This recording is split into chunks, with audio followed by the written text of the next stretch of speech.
Divorce के basically कुछ कुछ ग्राउंड्स है, उसमें ये बोला गया है कि इन ग्राउंड्स के बेसिस पे आप डिवोर्स पिटीशन फाइल कर सकते हैं और आपको डिवोर्स मिल सकता है। Any marriage solemnized whether before or after the commencement of this act may on a petition presented by either husband or wife be dissolved by a decree of divorce on any of the following prescribed grounds. First one is adultery. अब adultery जो है section 497 में आता था, ठीक है, अब उसको जो है खत्म कर दिया। यूनियन ऑफ इंडिया, हाँ, जोसेफ शाइन वर्सेस यूनियन, हाँ लिख लो, गुड यार, गुड काम है।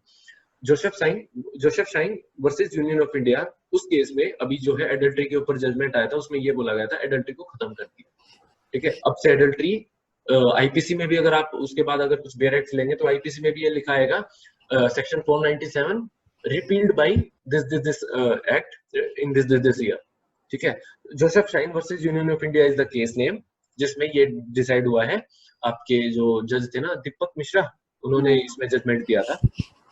अगर आपके सेट में एडल्ट्री के ऊपर चांसेस है कि आपके सेट में पूछा जा सकता है, तो उसमें अब उसमें ये देख लेना कि एक तो तुम मेक श्योर रखना कि एडल्ट्री के बारे में लिखो कि इट इज रिपील्ड, ठीक है। सुप्रीम कोर्ट का जजमेंट आया, नेम ऑफ द जज वाज दीपक मिश्रा, ये पॉइंट डालना। और सबसे मेन पॉइंट, अगर मैं एग्जामिनर होता तो मैं उसमें सबसे मेन पॉइंट ढूंढता कि अगर आपने अपने वेट में ये लिखा है it is still a valid ground for divorce, मैं आपको उसमें 2 मार्क्स एक्स्ट्रा दे देता। और हर एग्जामिनर यही करेगा, it is still a valid ground of divorce. बेशक एडल्ट्री को हटा दिया गया है, नल कर दिया गया है, बिल्कुल रिपील कर दिया गया है इस प्रोविजन को, लेकिन आज के दिन भी it is a valid ground for divorce.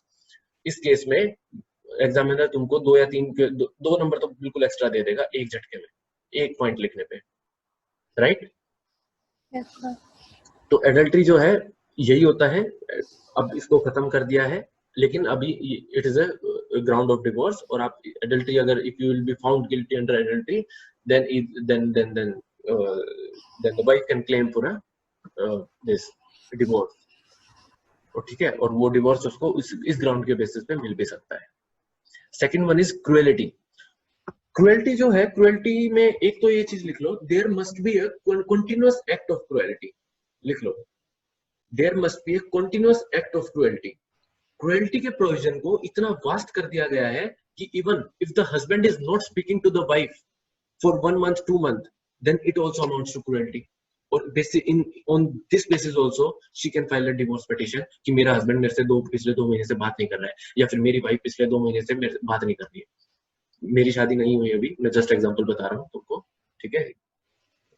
ये टॉपिक ऐसा है, ऐसे एग्जांपल्स देने पड़ते हैं ऐसा लगे कि सामने वाला खुद को, ठीक है। सर अगर continuously at a point of time हुई है, ये क्रूएल्टी तो नहीं हो सकती? नहीं, कॉन्टिन्यूअस कैसे होनी चाहिए अदिति, की मतलब पिछले 5-6 महीने से स्पाउस में पूरी लड़ाई चल रही है, ठीक है, और अगर हस्बैंड वाइफ को बहुत ज्यादा परेशान रख रहा है, मारता पीटता है, cruel, he is very cruel, बात नहीं करता है, ठीक है, तो इन सब ग्राउंड्स के बेसिस पे उसको जो है डिवोर्स के लिए वो फाइल कर सकती है पिटीशन। इसका वो केस था ना, दास्तान वर्सेस दास्तान। कौन सा वाला? दास्तान वर्सेस दास्तान। हाँ, अभी मत जाओ, उन सब केसेस में मत जाओ, मत करो। फिर मैं वही बता रहा हूँ, तुमसे ये इतना सब कुछ पूछा नहीं जाएगा, तुम इतना वास्ट पढ़ लोगे, काम की चीज नहीं पढ़ पाओगे, फिर दिक्कत हो जाएगी, ठीक है। ये के मॉक पेपर में था एक। अच्छा, हाँ, फिर दास्तान वर्सेस दास्तान वैसे नहीं पूछते हैं, मतलब क्लैट और सिम्बी एमएससीटी ये सब कभी नहीं पूछेगा। ए लेट उसमें सर ये था कि वो केस किससे रिलेटेड था, मेंटेनेंस था या अडॉप्शन था? ये cruelty. Cruelty could be physical, emotional, mental, ऐसे बिल्कुल it was just बिल्कुल, क्रूएल्टी हर तरीके से हो सकती है, ठीक है। हाँ, so that was identified in this case, I think. Aditi, cruelty तो फाइनेंशियल भी हो सकती है। Even silence amounts to cruelty था। हाँ, silence amounts to cruelty, cruelty तो फाइनेंशियल भी हो सकती है, ठीक है। अगर वाइफ जो है वो जैसे होम मेकर है, हाउस वाइफ है, ठीक है, और अगर उसका पति उसको पैसे नहीं देता है, बिल्कुल भी नहीं देता है, और वो फाइनेंशियली बिल्कुल बहुत वीक वो कर रही है कि वो पैसे मांग रही है, और अगर उसका हस्बैंड उसको पैसे नहीं दे रहा है, तो that also amounts to cruelty. उसके बेसिस पे भी आप क्रूएल्टी के बेसिस उस बेसिस पे भी आप डिवोर्स पिटीशन फाइल कर सकते हो कि मेरा हस्बैंड मेरे को पैसे नहीं दे रहा है, ठीक है। क्रूएल्टी को इतना वास्ट कर दिया गया है, लेकिन फिर it depends on the description of the court. इतना इजी नहीं होता यार, कोर्ट में मैटर जाता है, फैमिली कोर्ट में जाता है, बहुत दिन लग जाते हैं, चलता रहता है, हियरिंग्स पे हियरिंग्स रहती हैं, इट्स नॉट इजी। ठीक है, डिवोर्स टाइम लगता है, बहुत टाइम लगता है इन सब चीजों में। इंटर्नशिप करोगे तो प्रैक्टिकलिटी देखोगे, एक करना जरूर, जो आपके हो जाएगी, आपको पता चल जाएगा जो आपके वकील होंगे। इंटर्नशिप ऐसे या तो कोई मैट्रिमोनियल लॉयर के अंडर करना है या इस टाइप से, अगर जिनके पास मैट्रिमोनियल केसेस आते हो तो आपको पूरा पता चल जाएगा कि फैमिली कोर्ट में कैसे कैसे इसकी प्रोसीडिंग्स होती है और कैसे कैसे इसकी हियरिंग्स होती है और कैसे कैसे केस आगे बढ़ता है और कितना धीरे आगे बढ़ता है। ठीक है, ये सब है। So there must be a continuous act of cruelty. The other spouse must be living in cruelty. Other spouse जो है वो must be living in cruelty. Even a single act amounts to cruelty. एक छोटा सा act भी जो है वो क्रुएल्टी माना जाएगा। थप्पड़ मार दिया हस्बैंड या वाइफ में से किसी ने भी एक दूसरे को, किसी को भी चाटा लगा दिया, क्रुएल्टी हो गई। ठीक है, based on this only a single थप्पड़ the other spouse can go to the court कि मेरे को मारा है, क्रूएल है। कोर्ट में जाके फिर बोलता रहे sir heat of the moment में लग गया, सर मियां बीवी एक आधी बार हो जाता है, झड़प पड़प हो जाती है, ऐसा वैसा कुछ बोलता रहे, कोई कोर्ट एंटरटेन नहीं करेगा, बिल्कुल नहीं करेगा। तूने मारा क्यों? एक बार मारा, एक बार हाथ उठाया, एक बार चाटा लगाया, बस क्रुएल्टी हो गया, वैलिड ग्राउंड ऑफ डिवोर्स बन गया। अगर फिर भी लेडी अड़ी रही कि मैं इस आदमी से परेशान हो गई हूँ, मुझे नहीं करना, केस आगे बढ़ता रहेगा। और अगर कोर्ट को लगता है, it all depends on the decision of the court, अगर कोर्ट को लगता है तो ऑब्वियसली डिवोर्स हो सकता है। ठीक है, ये है क्रुएल्टी में। क्रुएल्टी कैन बी, ये भी लिख लो, cruelty can be physical, mental and financial, even a silence amounts to cruelty. ठीक है, even silence amounts to cruelty. Husband wife से या वाइफ हस्बैंड से कि कई दिनों से बात नहीं कर रहे हैं। ठीक है, अब उसमें तुम टाइम लिमिट कैसे स्पेसिफाई करोगे? टाइम लिमिट तो कभी स्पेसिफाई नहीं हो सकती। अब एक हस्बैंड एंड वाइफ की सुबह लड़ाई हुई, उन्होंने शाम तक बात नहीं की, वाइफ का मन कर रहा था बात करने का, हस्बैंड ने बात नहीं की, क्रुएल्टी है। हस्बैंड की तरफ से क्रुएल्टी है कि बात नहीं कर रहा, मेरे फोन नहीं उठा रहा, दोपहर को लंच करने आया तो फोन मेरे से बात भी नहीं की, क्रुएल्टी हो गया। उस क्रुएल्टी की तुम टाइम लिमिट को कैसे डिफाइन करोगे? वो डिफाइन नहीं है। Cruelty is cruelty. कितनी देर, 2 मिनट 5 मिनट बात नहीं करना भी क्रुएल्टी हो सकता है। ठीक है, वो सब depend on the decision of the court होता है फिर बाद में। Okay guys, okay. Next one is desertion for a continuous period of not less than 2 years. 2 साल तक बात ही नहीं कर रहा है, 2 साल तक मिल भी नहीं रहा है, पता ही नहीं कहाँ है, डेजर्ट कर दिया बिल्कुल। समझ रहे हो? Not attending to the basic necessities of the spouse for a period of continuous 2 years, that is desertion. लिखो, not attending to the, desertion लिख के डैश लिख करके लिख लो बिल्कुल शॉर्ट में, not attending to the basic necessities of the spouse, not attending to the basic necessities of the spouse for a period of continuous 2 years. अगर 2 साल तक अपने either of the spouse की, हस्बैंड वाइफ की या wife husband की basic necessities of life को provide नहीं करवा पा रहे हैं, इन दैट केस डेजर्शन का केस डेजर्शन हो जाता है, and that amounts to that can be ground of divorce. ठीक है, बस इतने तक ही कंसेप्ट को सीमित रखो। कॉलेज में जाके पढ़ना इसमें डेजर्शन में आगे क्या क्या होता है, क्या क्या प्रोविजंस लगते हैं, क्या क्या केस लॉज आए थे, अभी बस इतना तक रखो। 2 इयर्स, कंटिन्यूअस 2 इयर्स तक not providing the basic necessities, that's it. Ceased to be a Hindu by conversion of to another religion. Hindu था, दूसरे रिलीजन में हो गया, दूसरे रिलीजन में बदल गया, लेकिन वो कन्वर्जन ऐसा नहीं होगा कि अगर जेड जो है, जेड हिंदू है, अब वो सिख बन गया तो वो कन्वर्जन हो गया ना। कन्वर्जन कब माना जाएगा? जब हिंदू है, क्रिश्चियन है, ठीक है, अगर वो नहीं सॉरी हिंदू है या फिर बुद्ध सॉरी मैं क्या बोल रहा हूँ, मैंने हिंदू और क्रिश्चियन बोला पहले एग्जांपल में। Yes sir, sorry my mistake, Hindu and Christian नहीं।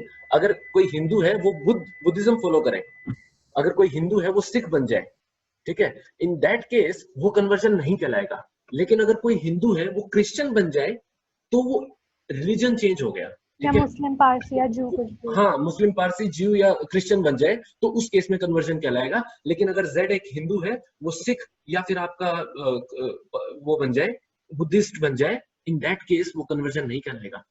उसमें जाके वाइफ ऐसे नहीं बोल सकती कि या फिर हस्बैंड ऐसा नहीं बोल सकता कि मैंने तो हिंदू से शादी करी थी, अब ये सिख बन गई ना। बन सकती है, कन्वर्जन थोड़ा ही हुआ वो। इसमें बोला गया ceased to be a Hindu.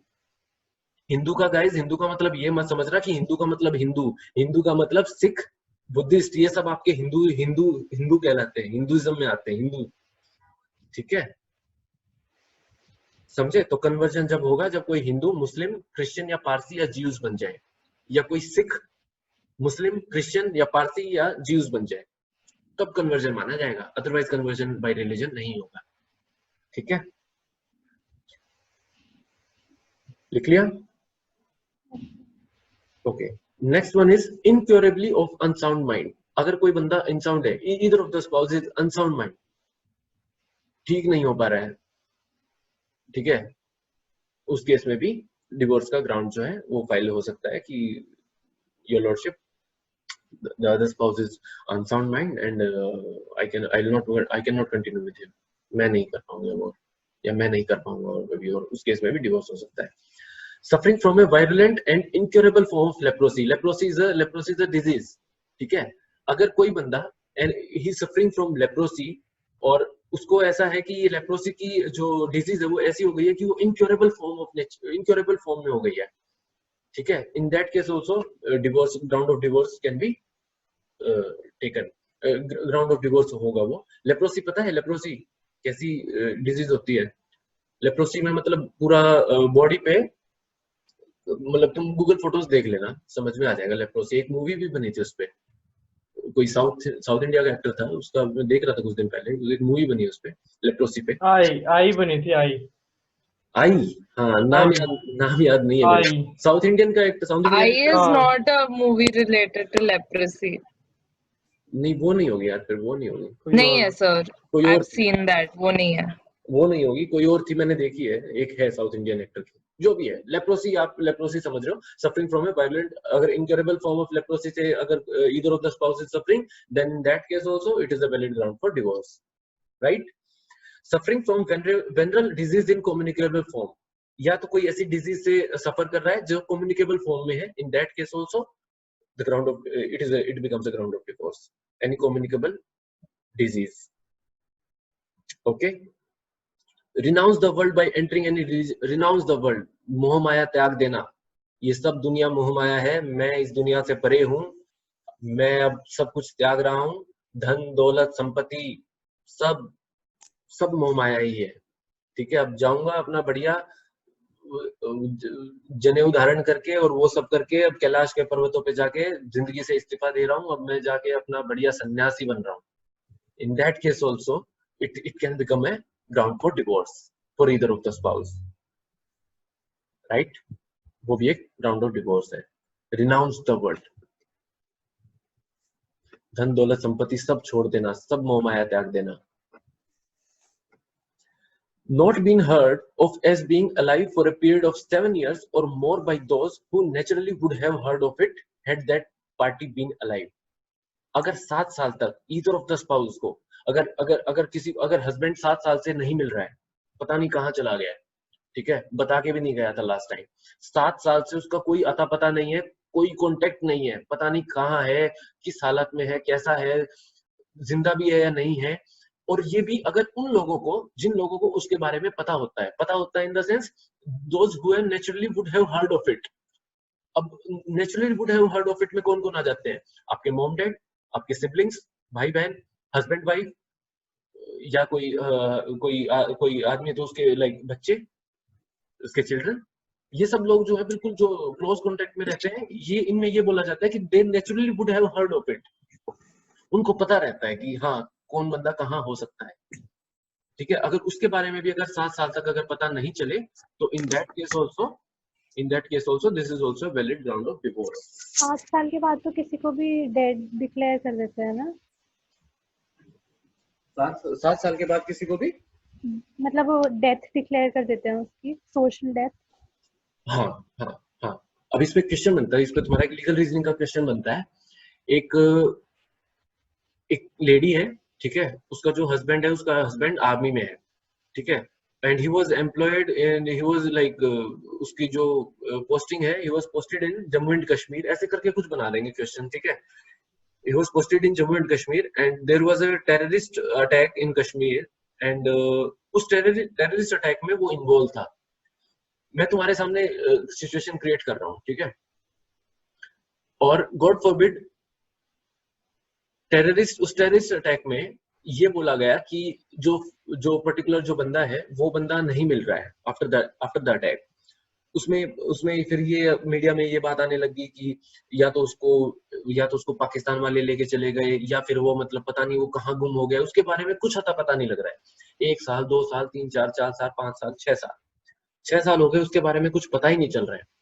ठीक है, उसको 6 साल भी क्रॉस कर गए, जब 7 साल होने वाले थे तब तक अब उसकी शादी हो चुकी थी। ठीक है, ना उसके मॉम डैड को पता, ना उसकी वाइफ को पता कि वो कहाँ है। लेकिन जैसे ही 7 साल से पहले, जैसे अराउंड उनकी शादी को 7 साल कंप्लीट होने वाले थे, कुछ 4-5 दिन बचे थे। ठीक है, उससे पहले क्या सोचा, उसकी वाइफ ने सेकंड मैरिज कर ली। उसको लगा कि अब मुझे 6 साल हो गए, 6 साढ़े 6 साल हो गए, मुझे उसका कोई अता पता ही नहीं है, शायद उस टेररिस्ट अटैक में वो नहीं बचा, गॉड फॉरबिड, उसको ऐसा लगता है। ठीक है, और अगर शादी के जस्ट 4-5 दिन पहले वो जो आर्मी का जवान है, वो अपने घर आ जाता है। ठीक है, जिंदा, बिल्कुल ठीक। इन दैट केस अगर उसको लगता है कि और उसको पता लगता है कि उसकी वाइफ ने सेकंड मैरिज कर ली, the wife will be held liable for bigamy.